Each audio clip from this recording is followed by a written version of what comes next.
And welcome.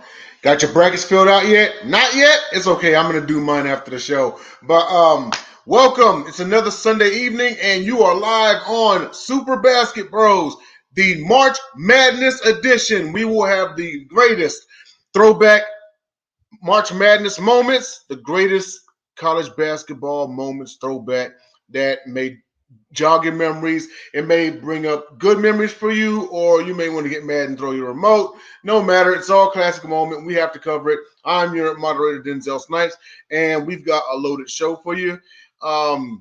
First and foremost, I want to bring in this guy right here. Team didn't do so good this year. They experienced a steep drop-off, but he'll be okay. I guess at least the Hornets do decent. But come on in here, Will Vogel. Yeah, let's just say it was a rough start to the season, losing in triple overtime against Alabama, who would end up getting the 1 seed in the tournament. Yeah, not a good start, and also losing to Duke twice and also losing to other just teams we shouldn't have. But you know what? Whether UNC is in it or not, it's March Madness, baby. It's exciting. It's upset central. It's all going down on Thursday. I'll be at work, but I'll be at home watching the nightcap, watching the rewind. Excited for this show. Have been looking forward to this show. Happy we're doing a March Madness episode. Yes, absolutely. The sequel to last year's episode, in fact. Something that we do annually. I know we've only been around 2 years, but we'll seek to do annually. But coming up on the panel next, he's all the way in Atlanta, Georgia. I know he's got his brackets filled out, or he's about to.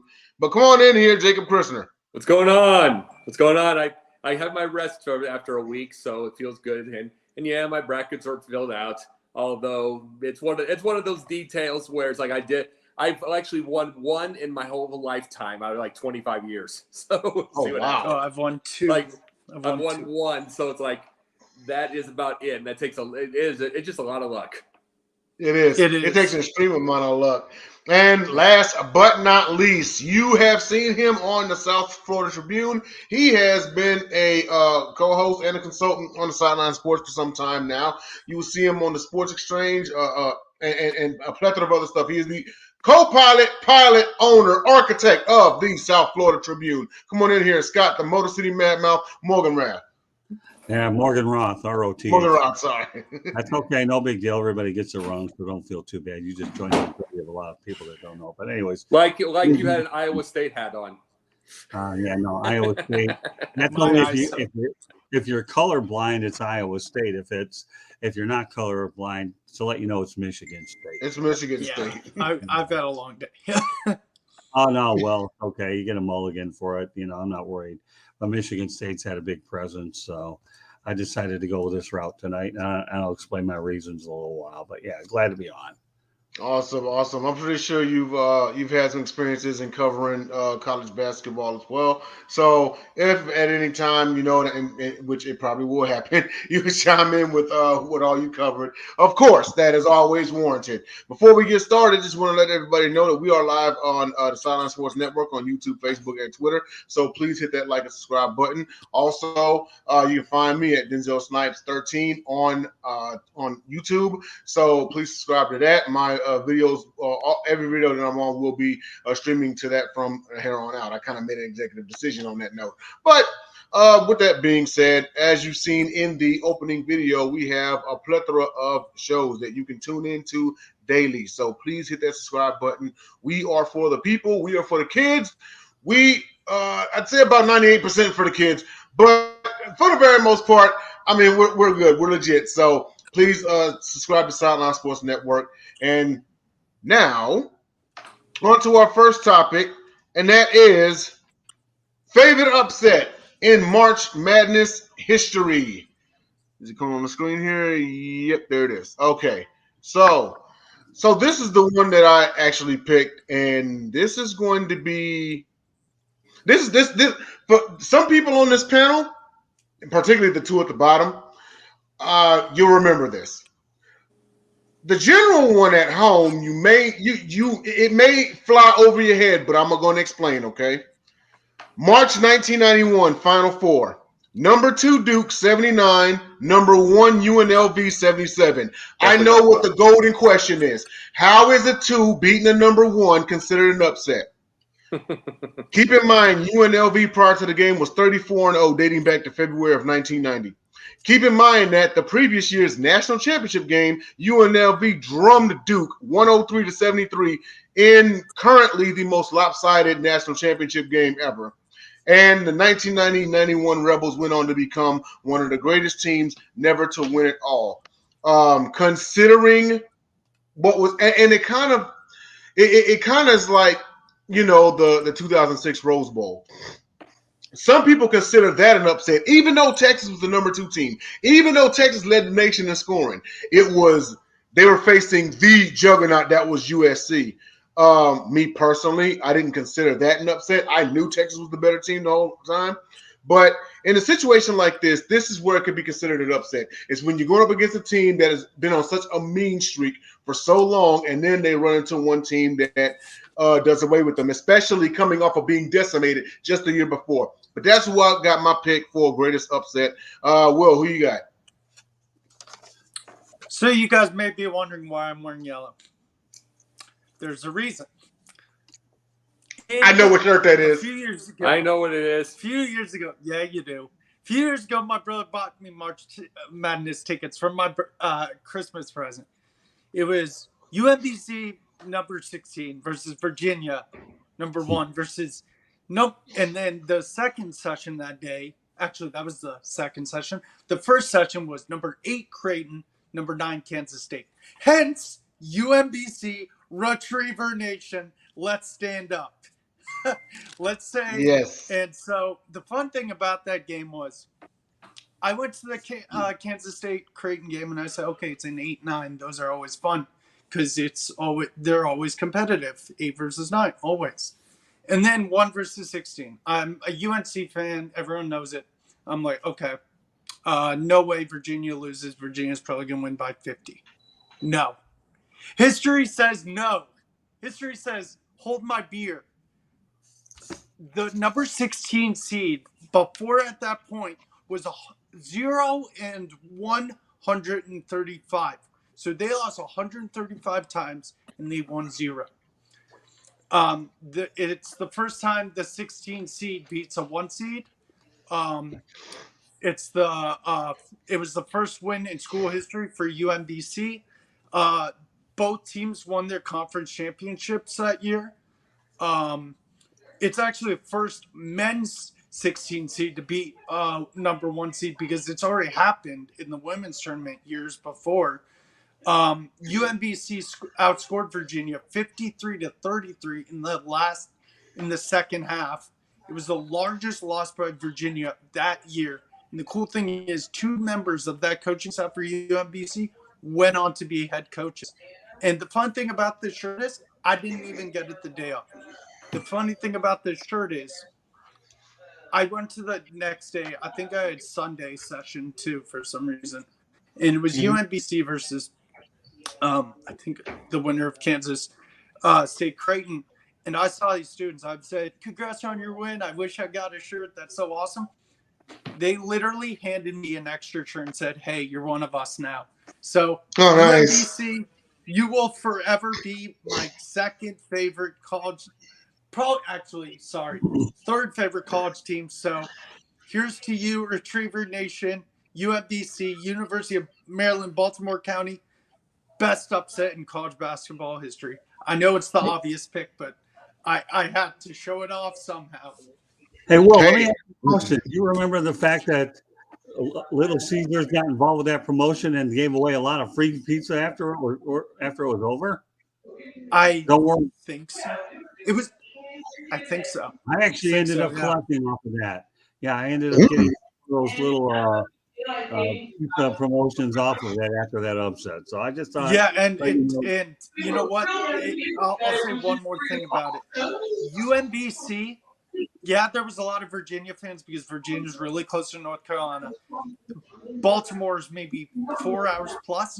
UMBC brought a big crowd to the stadium, so I give them credit for showing up. Because look, one more thing. Look who Virginia had on that team. I think they had Ty Jerome, Kyle Guy. DeAndre Hunter was unfortunately out for the year before the tournament started. I think he hurt himself in the ACC tournament. And Coach Tony Bennett, one of the greatest coaches out there. So, yeah, monumental upset for sure. Well, like I said, the only thing I remember about it is the free pizza I ended up getting the day after that 1 versus 16. Yeah, and everybody knows anything about Tony Bennett knows that he subsequently won the tournament shortly thereafter. So. Did. So, Jacob, who do you have for your favorite upset in March Madness history? The whole run of Loyola Marymount 1990. The whole run. Yes, they scored by 118 points a game, 120 points a game, but they were in a minute conference. They played NBA ball before NBA, except they moved the ball around so much. They did all that stuff, but you know what? The biggest thing about it was they lost Hank Gathers in the conference tournament. So they lost Hank Gathers. They lost everything like that. Then Bo Kimball had to go at it alone for the first time since 3rd grade. You know, it's like he had to go alone without a buddy. You know, they even transferred together. They even did all that. Then they played to teams like Arkansas with a heavy defense. You know, Nolan Richardson. Then they made upsets. Then they had to play a team. Then they had to play a team that held the ball. I forget that one. I didn't believe Michigan that held the ball and they still won the game. Then they gave UNLV a fight, 34-0. Yeah, they gave them a fight. So I'm going to absolutely say I'm not going to give one game. I'm going to give the whole Elite Eight move to the Loyola Marymount just because it was a hell of a run. Yeah, didn't Loyola Marymount blow out Michigan, if I remember right? Yeah, but that was which was the one with trying to remember. You're right on that. I'm trying to remember the one it was a really low scoring game. And the team, their opponent held the ball. They still won that game because it was only like 60 points. I was at the Palace of Auburn Hills covering a Pistons game that day, and I saw Loyola blow out Michigan. But yeah, you're probably right on that. I'm trying to think about the one that held the ball, and it was like 60 points, and Loyola still won the game. So it was like because that was Paul Westphal, one of his masterpieces right there. Yeah. So I'm gonna get that whole list. Oh, Scott, who you got, sir? You're not going to like this one at all, Jacob. You really are not going to like it. But why not? St. Joe's ended up beating DePaul with Ray Meyer. I didn't have a thing with DePaul. You know, it's like I know what you're saying though. But Indiana, well, we could say Indiana State too because they beat DePaul. They went that whole run in '79. Well, don't steal my thunder later, but I'm talking about St. Joe's when they beat DePaul. Ray Meyer went down, and it was unbelievable at the time. Didn't Ray Meyer? It's the funniest thing. Doesn't Ray Meyer look like one of those mob bosses that dies halfway through The Godfather? Yeah, he does, doesn't he? Oh yeah. He just did. He looks like you're gonna find him in the trunk halfway through. Yeah, no, I guess being the senior member of this crew here, I probably would remember St. Joe's over DePaul. DePaul really was expected to do some big things, but St. Joe's had another idea. So, well, the thing about that was the thing though is I remember I watched him with Joey when Joey coached it. I never watched Ray because he was gone by the time I watched. Well, I know that just shows you why I have the gray hair. Okay. I'm totally brown here. Well, there you go. I don't normally take off the lid, but tonight, since I cut back on my Mountain Dew consumption, I'm a little bit more relaxed than normal on Sunday. But don't worry, I'll be back to normal tomorrow. Shame. Or in the next hour. Yeah. Yeah, all we gotta do is just bring up the right thing and Scott will light up. No problem. Yeah, well, that's true too. But Diet Sunkiss isn't going to go out there and turn up my energy level. Tonight is just one of those easy going nights on a Sunday afternoon or night in South Florida, daylight savings time. Oh, yes. Absolutely. So, on to our next one, and that is favorite March Madness moment of all time. So, doesn't have to be. It could be a whole. It could be a whole game. It could be a single moment in the game, single moment in time, and what have you. Will, I think you said you wanted to go lead off on this one. Yeah, I'll lead off. Hey guys, it's another story time with Will. I got another quick story with this one. I lived in Europe when I was younger. Didn't really get to watch a lot of college basketball. Spring of 2005 arrives. We get a call living in Europe. Come back to Charlotte. My dad gets offered a job. We fly into Charlotte, spring of 2005. We're in a hotel. Put on TV. March Madness is on. Final Four, 2005. I am sitting on the bed watching UNC play Illinois for the national championship. UNC had Marvin Williams, Sean May, Raymond Felton, Rashad McCants. None of those guys really made an impact in the NBA except for Marvin was a journeyman. But it was fun to watch. It really propelled me to become the UNC fan I am today. It was really cool to see that because on that Illinois team was Darren Williams, a young Darren Williams, and they were really good in the Big Ten at that point. And Sean May won the MVP that game, and it was Roy Williams' first championship as the head coach, That was first time. and would lead and led him down to a historic Hall of Fame coaching career. But yeah, that's my favorite moment. Also, why I'm a UNC fan. I know we said one, but I'm gonna do a moment, like a player. When Stephen Curry led Davidson to the Elite Eight up until Kansas, I think he was the first guy to drop more than 30 points in consecutive games in the final in the March Madness. So, yeah, that was really fun to see because living in North Carolina, him being from Charlotte, and then meeting him a year later after that whole thing because I went to his dad's basketball camp. That was just awesomeness. Excellent. Yeah, man, awesome backstory on that one. I actually am gonna go the same year, but like the week, 2 weeks before or two games before. Um, I've got 2005 regional final, Illinois, Arizona. Because the whole story that you just told, Will, you do know that Illinois was not supposed to be there because Arizona was up 15 with 4 minutes to play in the regional final, and then D. Will and Luther Head led a 20-5 run to force overtime, and then they ended up winning 90-89 to go to the Final Four.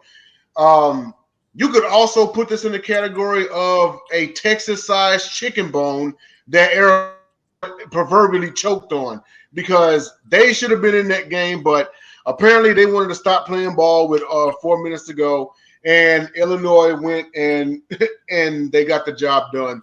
But yeah, here's a really young D. Will. He was really solid on that Illinois squad. So yeah, he was. Who was on that Arizona team? I'm trying to think. Shoot, I can't. You have to come back to me. Jacob, who you got? I'm going to call for a tie. And one of it's high school because that's March Madness too.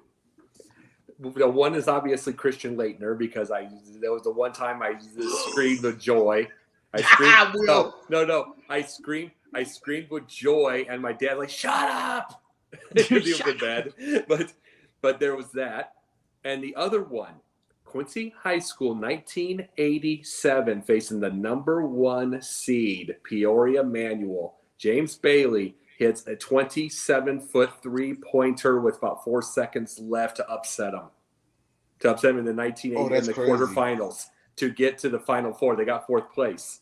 But it was unreal because that was the number 1 and seemingly unstoppable Peoria Manual. So I was 9 years old remembering that too. You know what I mean? That was because awesome. They used to put the high school games on our local stations when there was the tournament. It was in Champaign. It was in Champaign, so those are always fun to watch, and you get to see that. So it's like that's what I absolutely remember, without a shadow of a doubt. So that is one of my favorite March Madness moments. Absolutely. Will, so on the 0405 Arizona squad was Daniel Dillon, Mustafa Shakur, Salim Stoudemire, Hassan Adams, Brett Brillmeyer, Ivan Radinovich, and Channing Frye. Okay, So yeah, I think Channing Frye was on the squad. Yeah, that's it. All right, kicking it over to the Motor City Madmouth himself. Who you got? Favorite March Madness moment? You know what? In the spirit of this show, and I mean in the spirit for what the show is, I mean, I have a tie, 3 that tied, so I'm going to go out there and mention them. All right. Number 1, I attended the 1982 Final Four in New Orleans as a fan in front, and at the Superdome. We all know that it was North Carolina and Dean Smith winning his first title. You know, James Worthy, Michael Jordan, Patrick Ewing were on that team. And I remember what's so interesting is I mean, this is really funny, okay, that I stayed in a YMCA, and that was my first trip to New Orleans, and I got so hammered on Bourbon Street and couldn't even, with those hurricanes, that was unbelievable. And so I was wearing a Michigan Tech jacket. Some of these people I hung out with paid me $20 to get a cab back, but I couldn't find one on Bourbon Street. So it's the Gray Line tour that I had lost. So I ended up getting my money back. So I got to do that one. But now here's where the Michigan State cap comes in. How on earth does anybody ever forget Michigan State against Magic versus Bird 79? Oh, man. I wasn't born, but I stole your thunder. Well, I know you wouldn't, but you're such a good history guy. Well, that you would you'd figure it out. It is one of the greatest moments. I agree. Well, and you got to remember that situation transcended to what Bird and Magic ended up doing in the NBA.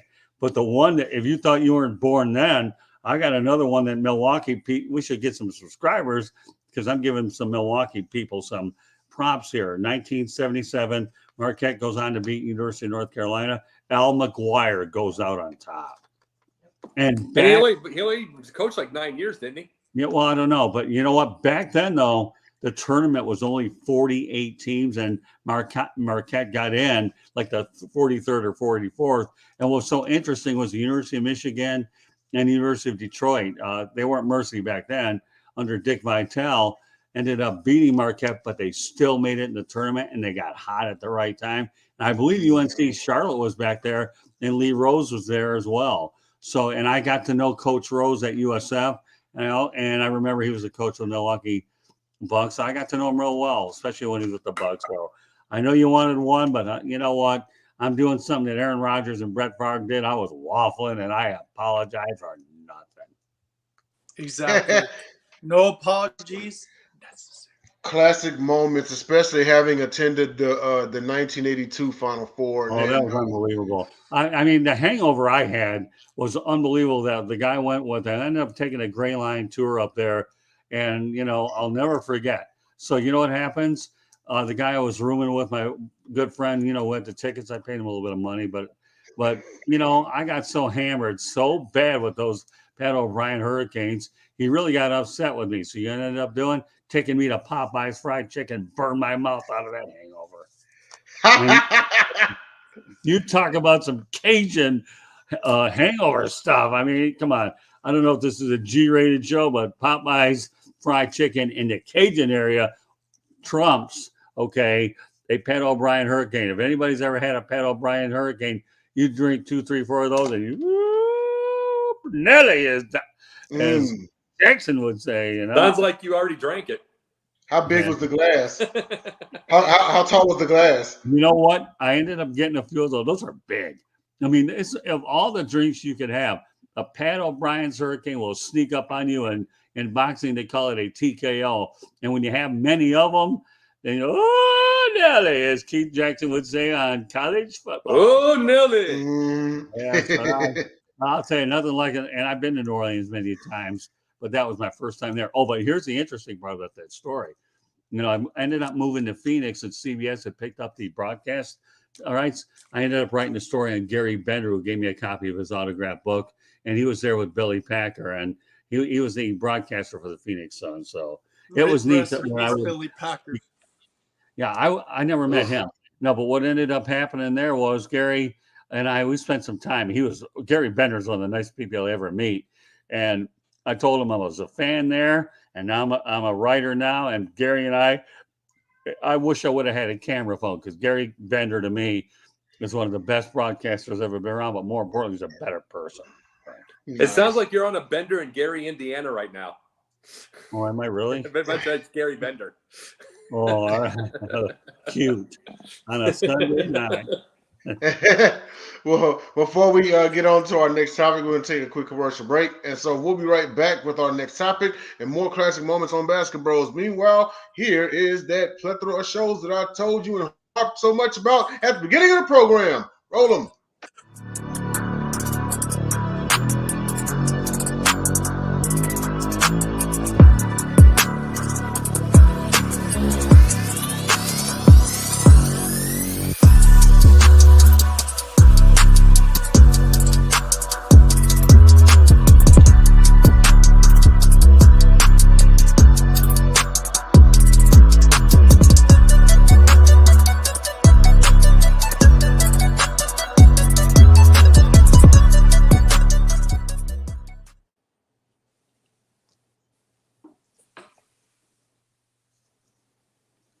Please hit that like and subscribe button to Sideline Sports Network. We got a whole lot for you. It's like Toys R Us, but for adults, and maybe 2% for the kids. So absolutely hit that subscribe button to Sideline Sports. We have covered a number of events in 1 year: Super Bowls, WNBA Draft, NFL Scouting Combine, you name it. We have been there. We have covered it. So please hit that subscribe button to Sideline Sports Network. And now on to our third topic, and that is favorite March Madness player of all. I gotta leave this one off. I have to. Some of y'all at home are gonna call me a homer for this. That's cool. You're entitled to that, okay? My favorite, y'all will probably know where I'm going to. Favorite March Madness player of all time, Akeem Olajuwon, 1983. Before anyone passes judgment, I would like to lay the stat line down for you guys, okay? This is game by game. 83, Akeem Olajuwon. The first game, 12 points, 6 rebounds, 3 blocks. Second game, 21 points, 6 rebounds, 1 steal, 2 blocks. Elite 8, 20 points, 13 rebounds, 1 assist, 2 steals, 8 blocks. Yes, 8 blocks. Final 4, 21 points, 22 rebounds, 1 steal, 8 blocks. Once again. National championship game, the loss to North Carolina State. 20 points, 18 rebounds, 1 assist, 7 blocks. He actually won most outstanding player for that tournament, and he is the last player out of the men's to win most outstanding player from a losing team. Undoubtedly, this guy was, and I know Clyde was there. Well, actually, no. Clyde got drafted that year. I'm sorry. I know Clyde was there, and they were a tag team. Akeem Olajuwon absolutely was team captain. He had the team on his back, and that's just a testament to how good a player is to win most outstanding player on a losing team. And that's no shade against that, North Carolina State squad. They were awesome, A bit of a storybook win for them and everything. Everybody knows the Jimmy V story and all, but absolutely, Akeem Olajuwon parlayed this into a Hall of Fame NBA career. We all know the story, but that's my favorite March Madness player of all time. Will, who you got? How could you follow Phi Slamma Jamma, man? Come on. Phi Slamma Jamma was amazing with Houston. We all know it. Those teams were fun to watch. This guy did not make an NBA impact, but he made an impact being a UNC fan. You guys also are going to call me a homer. Tyler Hansbrough was so dominant at his time. I loved him. He ended the season with a broken nose from Gerald Henderson. Wow. Because he got elbowed in the nose. Because we've all seen the bloody nose picture where he's like this. The blood just pouring everywhere. Which causes suspension for Gerald Henderson. And was a dirty hit. This guy, yeah, he's not Hakeem, but in both Final Four games, he had 18 points against Villanova in the Final Four game, and then Michigan State in the final, he had 18 points as well. And he won. He was the made the all-tournament team, and he made 2 Final Four appearances in his college career. He also made the Elite Eight, and then he lost in the second round. But yeah, he's no Hakeem, but you know what? Us Tar Heels fans remember 2009. That was a really fun team. Really fun final against UNC versus Michigan State. UNC had Ty Lawson, Wayne Ellington, Tyler Hansborough, a bunch of other guys. That was a totally fun game to watch. I know he's like not the biggest name out there, like a Magic or a Hakeem or a Jimmer Fredette or a Stephen Curry or a Kareem or Larry Bird, but Tyler Hansborough has always had. I think he's one of those under the radar guys in March Madness history that made a lasting impact. Absolutely. I mean, Tyler Hansborough for that squad was shoot. You could call him the catalyst of that team. It's not a bad pick at all, whether they call you a homer or not. It was great. I remember watching that 09 squad, and I remember in midseason, like, yeah, they may go ahead and take the big one. But Jacob, who do you got favorite March Madness player of all time? I would say 86, 87 was one of my worst years, and that was the beginning of me watching after 84. But one of my worst years because 2 of my favorite college athletes were Vinny Testaverde and Ronnie Cycli. And both of them lose in the right at the beginning of 86. Vinny Testaverde loses to Penn State. And then Ronnie Cycli loses basically almost at the buzzer to Indiana. So, but I love Ronnie Cycli. I love Ronnie Cycli. He was one of those rare centers. I mean, he could shoot from outside. Back in that day, it was very, very different. That was a very different thing because he had spin moves. He could do a lot of things. He could rebound. He had good defense, block shots. But he also could shoot from outside, which wasn't seen a whole lot in that time. And then he was a grinder, hard worker, and I enjoyed it. And he was a normal 20, 22, 10 guy, 25, 10 guy, 12, rebounds. Loved it. Loved watching him. He was just fun to watch. So I'd say Ronnie Cycli. Nice. Hey, excellent. And then swinging it on over to Scott. Who do you got for favorite March Madness player? Oh, I got to go with Isaiah Thomas. Nice. Not bad. Here's a guy that to me single-handedly beat University of North Carolina on his back. And what people probably don't realize is that game was played that night despite the assassination attempt on Ronald Reagan. So, because I know they weren't sure if they were going to postpone that a day or so. But Isaiah all the way. I mean, come on. You're talking about a point guard who carried this team on his back, a very heavy underdog. And Isaiah, and we all know what he did in his career. I mean, won a couple titles and was the head of the bad boys. But Isaiah Thomas, no ifs, ands, or buts. So I've got a real fun story about that. He was coached by Bob Knight. And the funny thing is, the Bob Knight chair incident where he threw the chair at the ref? Yeah. Turns out my dad is really good friends with that ref's son. The guy's name was Fred Jaspers. My dad's friend's name is Joe Jaspers. That's his son. So my dad's, this was 10 plus years ago, tells me, gets off the plane, sees Bob Knight in the airport and says, hey, my dad doesn't watch a lot of basketball. Says, hey, Coach Knight, why? I'm friends with Joe Jaspers. You know Fred Jaspers pretty well, don't you? Because of the chair incident. And he turns around and I'm like, oh, God, you probably made him mad, Dad. He said, no. He said, Fred Jaspers was an amazing referee. He did nothing wrong. So it's funny. My dad's friends with the referee's son. Well, the irony of the whole situation, though, is when Isaiah had his number retired by the Pistons, Bob Knight was in attendance. I was there covering it, but never got a chance to talk to Knight or anything because he was in and out of there just for that, and they left. So, but I was at the game where Isaiah's number was retired. Back then. That's awesome. Yeah, I some retirement jerseys, but go down. But Bob Knight was there. I was close to ever got in contact. Well, but Isaiah Thomas easily. I mean, come on, you're talking about a point guard who literally carried a team on his back. I could see a dominant center, but a point guard, that's when you knew he was a special player.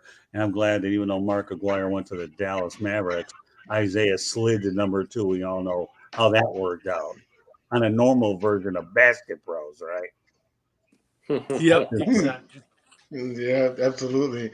And well, on to our next topic right here, and that is, and shout out to Will for this one. This is who do you have on your NCAA basketball coach Mount Rushmore? So after doing some digging on this one, and I actually have an emphasis on one of the selections, but on my Mount Rushmore for college basketball, obviously I've got Coach K, I've got Roy Williams. I'm going to put Boeheim up there, and I'm going to put Bill Self. Now Boeheim, I know he's only got like one title, one national championship, but keep in mind that this dude has coached 24 first rounders. First rounders such as Derek Coleman in 1990, obviously Carmelo Anthony in 2003. He's also had Johnny Flynn and Wesley Johnson, Fab Melo, Deion Waiters, Michael Carter Williams, who would win Rookie of the Year, Tyler Ennis, Chris McCullough, Malachi Richardson, Tyler Lydon. If you really want to get technical, he has coached 25 first-round picks because the 25th one would be Donovan McNabb in 99 for the NFL draft. He played point guard at Syracuse. So Yeah, I know it's different, but one. yeah, No, that's a good one. you have to put him up. You have to put him up there on Mount Rushmore. Not only does he have the longevity, but he's put so many players in the league. Should he have won more titles? That's neither here nor there. But in my opinion, he belongs up there. Will, who you got? So I'm going to give 4, and then I'm going to give honorable mention. Of course, I got Dean Smith. I love Dean Smith. Started the whole UNC regime. You got Roy Williams. You got Coach K, and then you got Coach John Wooden. Nice. The guy who barely missed the cut in my eyes, gets love but needs more love, is John Thompson from Georgetown. Because that guy, and I've said it on this show before, when Allen Iverson gave his Hall of Fame speech, Allen Iverson, we all knew, had a troubled path. He got in trouble a lot when he was young and when he was in college and stuff. He said, and I quote, "John Thompson saved my life. I wouldn't be living without John Thompson." And John Thompson was a tall dude. And when you say larger than life human being, John Thompson is what comes to mind. And if there were 5 heads on Mount Rushmore, he would definitely make it. But you know what? He's a honorable mention. And yeah, like I said, I'll run him through again. Dean Smith, Roy Williams, Coach K, John Wooden. Nice. Jacob, who you got? Let's see. Patrick Ewing. No, just kidding. No. Okay. All 4 of mine completely built something. John Wooden built the modern game as we saw for the men's. Pat Summitt she invented the women's basketball team as we know it. There is none without her. Coach Krzyzewski. Of course. And I was going to say Dean Smith, but you said it. So Bob Knight. The biggest, one of the biggest things was the reason of Knight is we already know he only won 3 titles. Well, that's funny. But he also graduated everybody. He graduated everyone along with, and it's like, this is a thing that you won't see anymore. And he coached Coach K? Yeah, Army. And Krzyzewski was his assistant too. So the biggest thing about it is I'm going to put Summitt up there every single time. Summitt belongs on Rushmore. I mean, it's just the truth. I mean, it's just the truth. Yeah. She built women's college basketball to where we see it right now. Forget the numbers.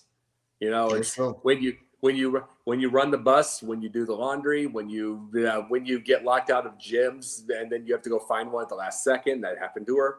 You get all that stuff people didn't care about. When you had to raise money, you had to do it all, and you had to do it before your age of 25. And then she just kept winning and winning and winning and winning and winning, and 8 national titles later.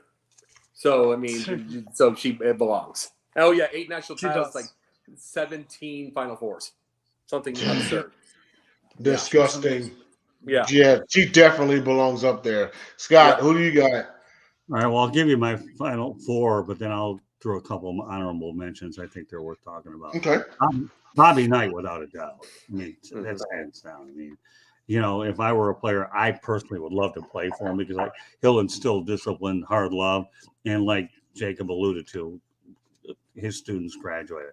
John Wooden, who I had the good pleasure of interviewing at Pauley Pavilion many years ago when I covered UCLA against Georgia in a non-conference. Coach Wooden, I actually have it on a cassette tape that one of these days I'll put it on a jump drive. But Coach Wooden, I go ahead and live by his pyramids of success and follow him to the T.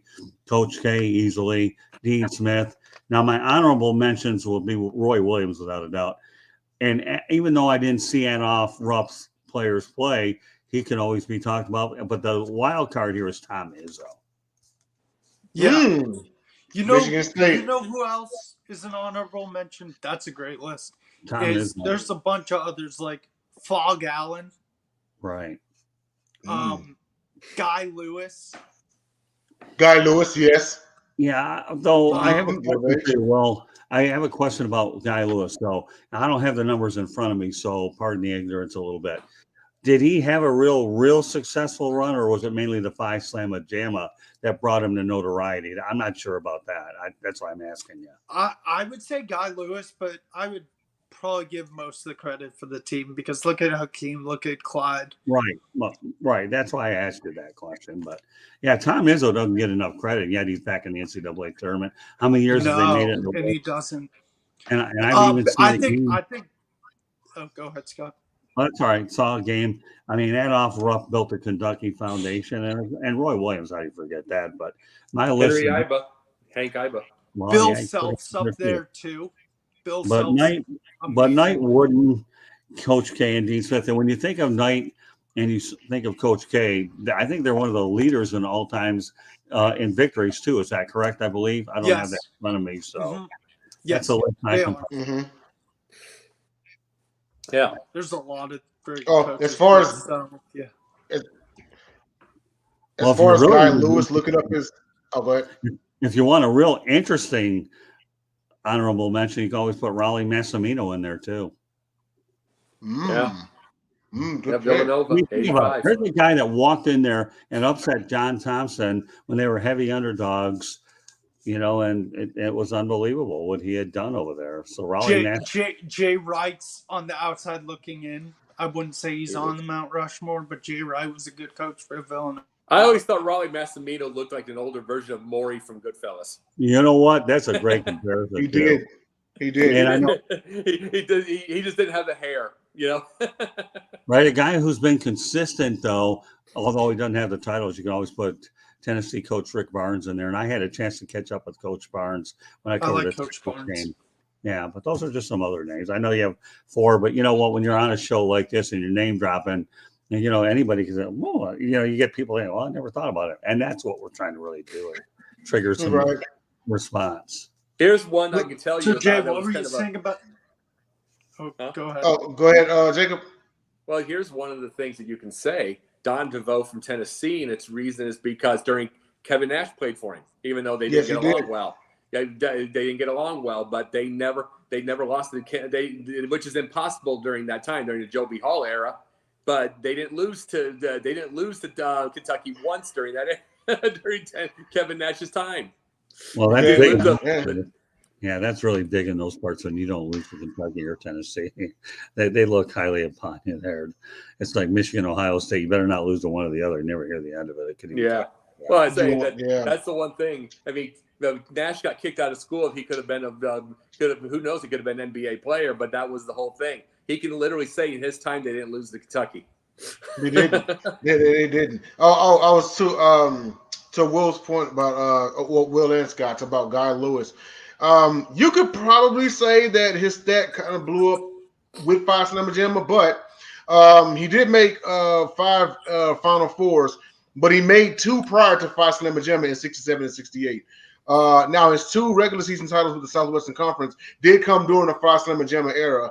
And then he had 4 Southwest Conference tournament championships. He had 3 with Phi Slamma Jamma, but he had 1 in 1978. So he did he was successful before Five Summer Jammer. The only problem with Five Slam and Jamma, these guys couldn't make free throws. Otherwise, they gave the game away to NC State. I mean, geez, commit a fair amount of foul shots, and all of a sudden they're drinking the championship Kool-Aid instead of Jim Valvano's miraculous run. See, there's an explanation. There's the explanation of why, besides it being Boston in '86, why Houston lost to Boston is because their main twin towers were from Virginia and Houston, 2 chokers. Yeah. Who would have known? Yeah. Are you referring to Ralph Sampson as one of them? Yes. Ralph Sampson's the biggest choker I've ever seen in my life. Yeah, I think so too. Came in with all this. I'll never forget though when Ralph Sampson took on Patrick Ewing though, and they were building that up to be one big game with those 2 centers. We all know how that worked out. Patrick Ewing had a great career, and Ralph Sampson, to me, I consider him a bust. So. Well, Ralph. The one thing about Ralph Sampson is the fact he's one. You see every 7'4" guy. We're seeing Wembanyama coming up. That'll be doing all the same stuff. But you see 7'3", 7'4" guys dribbling up the court and making 3-9 shots and doing all that. Sampson was one of the first. His main thing was injuries, and he was too brittle. Yeah. It's like even without the injuries, he just could not take pain. Oh no! So it's just like that was his thing. Yeah. He was tall, but he was not big at all, really. I mean, like, let me look at this. Well, you're going to go there. Like 220. If you're going to talk about injuries, let's really. I know that's not part of what we're talking about, but I mentioned this last week's Sports Exchange. You got Sam Bowie, who got hammered there. Greg Oden. Think about those guys. Those are what could have beens. Yeah. There's so many what could have beens. Brandon Roy. Right. Yeah. You look at like Ralph Sampson. Ralph Sampson was 7'4", but he was only 228. I said 220, yeah. Yeah, he was only 228. Now, if I'm not mistaken, I'm looking at somebody else real fast. Let's see. Yao Ming, he was 7'5". He was 7'6", about 300. He was 7'10" and 310. No, but you want to get into the injury fragile part. Why don't you throw Zion Williamson into that group too? Oh, good God! Yeah. Oh, that's a foregone conclusion. Zion's going to end up the main event of WrestleMania in 3 years. I'm done. Jacob, remember I said that. I'll see it. Yeah, and it's like if they'll step on his foot, now it'll be the main the spot. Those keep stepping on his feet. But here's the thing. Also, is you realize Portland just has a real ridiculous history of drafting, because in their lifetime, and I'm not kidding you on this, you got to shoot the people that are in charge of their drafts, because in their lifetime they have missed Bird, Jordan, and Kevin Durant. They missed on all 3 in their lifetime. Ouch. They missed on Bird because they picked Portland picked before Boston. They missed Jordan obviously because they picked, you know what I'm saying on that, Sam Bowie, and then they missed Durant because they picked Oden. Yeah, that's nuts. And Oden was injury prone, so they kept on landing these guys that were injury prone, just like you mentioned, Brandon Roy. Like, what if what if they would have stayed together and stayed healthy? But on our final topic here, just real quick. So we've had I don't know if you guys watched it or anything like that. The people at home, I'm sure you have watched it. But this is the 2023 NCAA Tournament Selection Sunday recap. Will, you said you did a bracket already, right? And then yes. And then Jacob did one. I have. Yeah. Oh, okay, sweet. So I haven't done my bracket yet, but I did watch the program. So just going around the horn, and Scott, if you know of who all's in the tournament, that's fine. Of course, we're going to. Well, I mean, I can tell you right now who I would never trust in a tournament, and that might enhance the show a little bit, but go ahead. I'll tell you right now, and you guys go ahead. I never trust the Arizona Wildcats. Every time I've picked with these guys, they've always let me down. So. Oh, wow. So they did lose to Houston last year. I know. I remember when Lute Olson used to let me down all the time, and then it carried over to Sean Miller. So, I don't know. I'm a little bit skeptical about the Arizona Wildcats, but that's me. So that's the team you don't trust the most then? Now, when you lose a lot of brackets and they get turned up, and ironically, many years ago, I actually covered a University of Arizona game when I was living out in that area, or it might have been beforehand over in Tucson. It's a beautiful campus. I even covered college football there, but It is I don't know. I've pretty. never had a whole lot of luck with Arizona. And the one time they win it all, I had them out. So go figure. Sorry, Mhm. sorry, Wildcats people, but you haven't done a whole lot for my brackets except bust them. So you didn't make a lot of loot because of loot? Yeah, right. I In wish. Pretty Arizona, much. you didn't make a lot of loot? You know, I probably Because of lost Luke. loot because of loot. So going around the horn, real quick, Will, who do you have on first round upset alert? There's a few of them. But the main one I'm looking at is, I get it. This guy's a Hall of Fame coach, and he's got a great player. I'm sorry, Calipari. Oh, that's one who could have made a Mount Rushmore. Anyway, I almost picked continue. that one. I almost picked that one. I No, got the I wouldn't Providence pick him for Friars that one. beating the Kentucky Wildcats. Kentucky's been a really shaky team this year because they lost to Vanderbilt and Vanderbilt has a really good team. We talked about him the other day, Scott and I, on his show, because they have Jerry Stackhouse coaching them, and he's Right. improved year by year coaching them. Don't get me wrong, they have Calipari, and they have Oscar Tshiebwe. But look at the other SEC teams that are better than them: Alabama, Tennessee, Auburn, Vanderbilt. Like, Tennessee. I am not sold on this Kentucky squad at all. So give me the Providence Friars over the Kentucky Wildcats. Wow. So as far as who I've got two. I almost picked Kentucky, and you know what? I may change my mind and pick them also. But for first round upset, I got Louisiana over Tennessee. Louisiana can run the court real good. I think they got a chance to sneak up on Tennessee. And Will, you're gonna love this one. I got Oral Roberts over Duke. I've got Really? I've got Oral Roberts Oh, over Duke. you Yes. know what? I can see it because Duke, I was going to say that as my second point pick because Duke has a very inexperienced starting lineup. Yeah, Filipowski is probably going to win the ACC Player of the Year. Their only veteran in their starting lineup is, I think, a junior or senior, Jeremy Roach. Everyone else in that starting lineup is They're a young. freshman. They're 4 out of the young. 5 are starting freshmen. So, yeah, I think Duke's on upset They're alert. young. That would probably be my second pick. I know that they play in an inferior conference, but 30 wins is nothing to sneeze at. You know, No, 30 and wins is Duke, nothing to sneeze at. So and like Duke rode hot after winning against UNC and winning their tournament, but I think Duke's vulnerable. I agree yeah, too.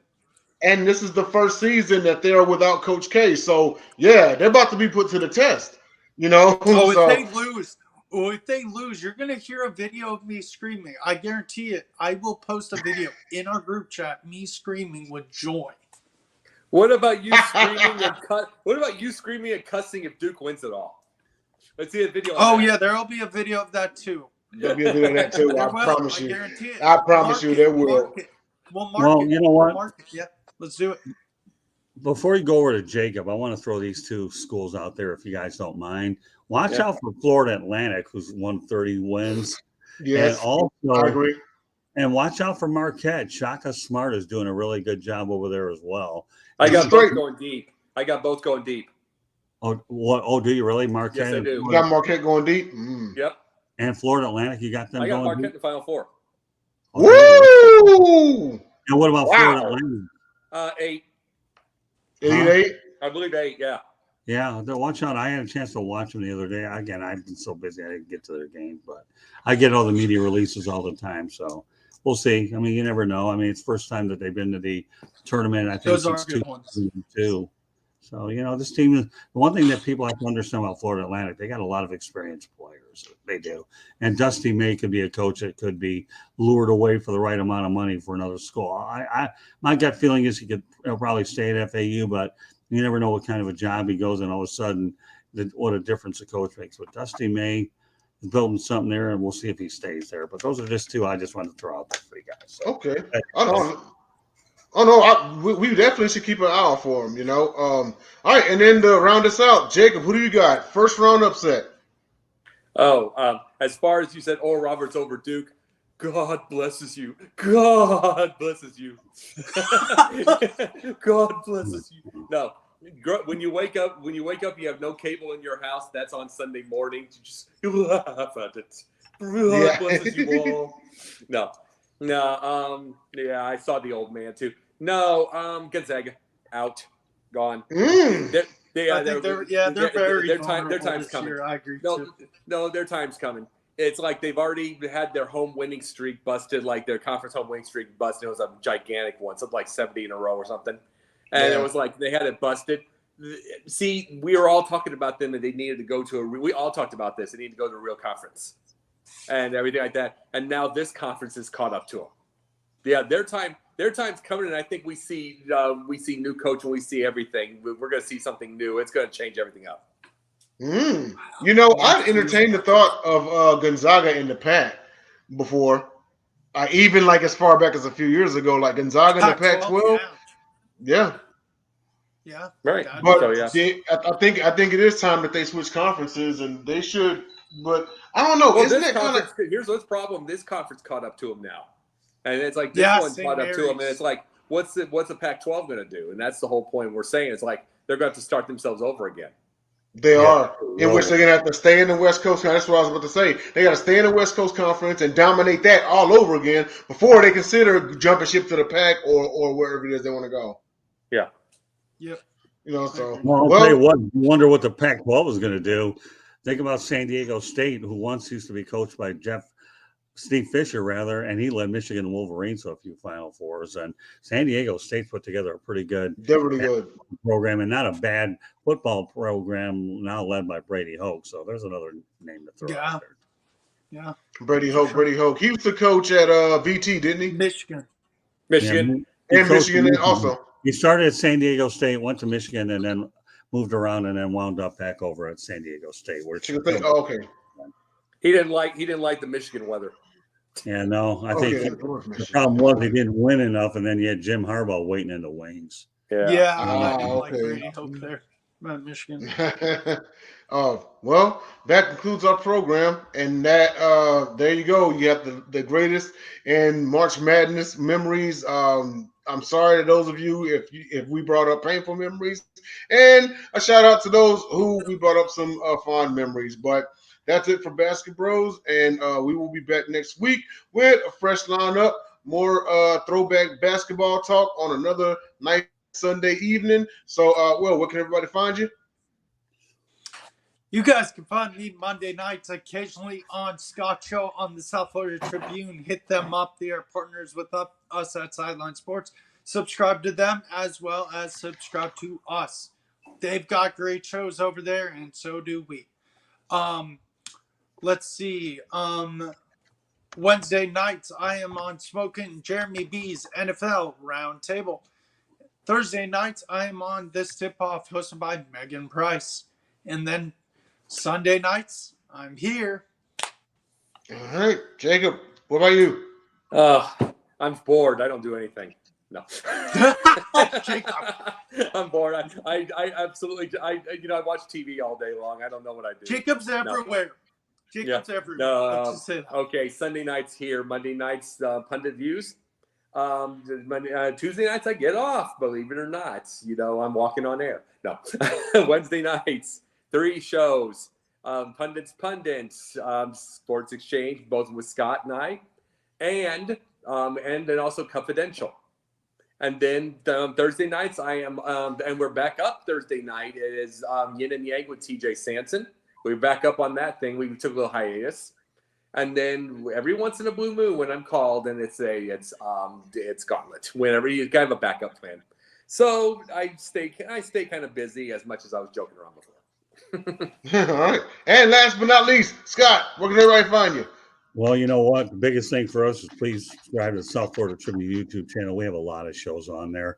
And if you can't find them there, just go to www.southfloridatribune.com and look for our broadcasts on the website. Kudos to Candy Eveling, does a remarkable job with this whole operation. So, just subscribe to our YouTube channel. You'll find all kinds of different shows featuring Will, Jacob, JB Ellis, and Jordan Long, and the list goes on and on. So, I stay really busy, and one of my and we're starting to develop the Real and the Rare and No Limits, which is my version of Jacob's Pundits Views. So lots of good stuff if you subscribe to us. So. Absolutely. So hit that subscribe button to South Florida Tribune and also to Sideline Sports. And for Will, Jacob, Scott, I am Denzel Snipes, and we will see you in 7 days. Later. You got it.